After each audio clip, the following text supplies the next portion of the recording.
I'm sure a few of you have heard or read the articles about pruning tomatoes and pruning them back to just like 3 leaves up at the top and just maintain 3 leaves all the time, supposed to increase your production, give you much better quality tomatoes. I don't necessarily believe that, and it was not my desire to test it out or to find out if it was true, but I had a situation here where the leaf mold would just continue to work its way up from the bottom, and what I had to do to just stop and think about it. Look, I've already worked my butt off, got these plants growing, got them loaded with tomatoes. Am I going to just sit back and let this stuff continue to go up, or am I going to step in and try to put a stop to it completely? So what I did, I just went up high enough to where I felt like I got above majority of the leaf mold, cut all the leaves off. Yep, you're only supposed to cut 2 or 3 at a time, no more than that. Yesterday I did some serious pruning in here, but what I did before I did the pruning, I watered this stuff in real good. I wanted the plants to have as much moisture as they could possibly take up, more or less. So when I started doing that cutting and they started to lose some fluid out those wounds where you cut the leaves off, I didn't want them to get dehydrated, and they look pretty good today. Now I'm in a position where I can come along here and spray the plants, the nice open canopy, so I can get to the bottom side of these things, get them sprayed real good. I'm going to let some suckers grow out, and at least for a couple leaves, and then clip the growth tip of those just to get me some more leaf foliage up at the top. I do believe you need a certain amount of leaf coverage to get the photosynthesis that the plants need to produce the sugars and to produce quality tomatoes. So we'll see how it goes.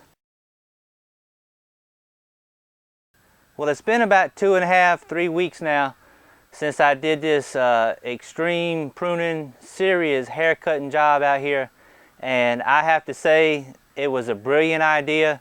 There was no way that I was ever going to be able to catch up with that leaf mold that was going through the plants. It just was steadily working its way up from the bottom, and with so much foliage on there, I couldn't spray it and try to keep up with it. So to be able to go up above it where the leaves had not been infected yet and remove those, and then work my way back down to the bottom and make sure I have my plants cleaned up, turned out pretty good. I wouldn't necessarily recommend this for outside, certainly not in mid-July.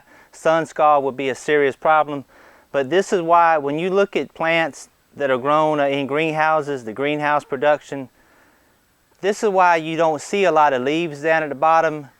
They go ahead and clean them up, try to keep it in a condition where they can actually maintain those plants. When you're in a high humidity environment inside a greenhouse, once any kind of fungus starts growing, it's hard to stop it. And looking at this from the opposite end, you can see just how many tomatoes are actually in this one long bed right here. These are big beef. I've grown these a couple of times now. This is the 3rd time growing these things, and they do not disappoint. Yes, they are a hybrid. No, I cannot save the seeds from them, but as long as I can get seeds, it is well worth growing.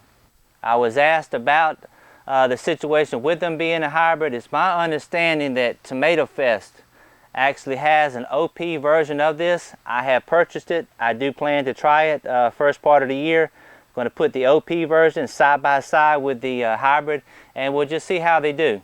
I wasn't crazy about removing all the leaves from these plants, but I didn't feel like I had many options. The mold was just working its way on up from the bottom.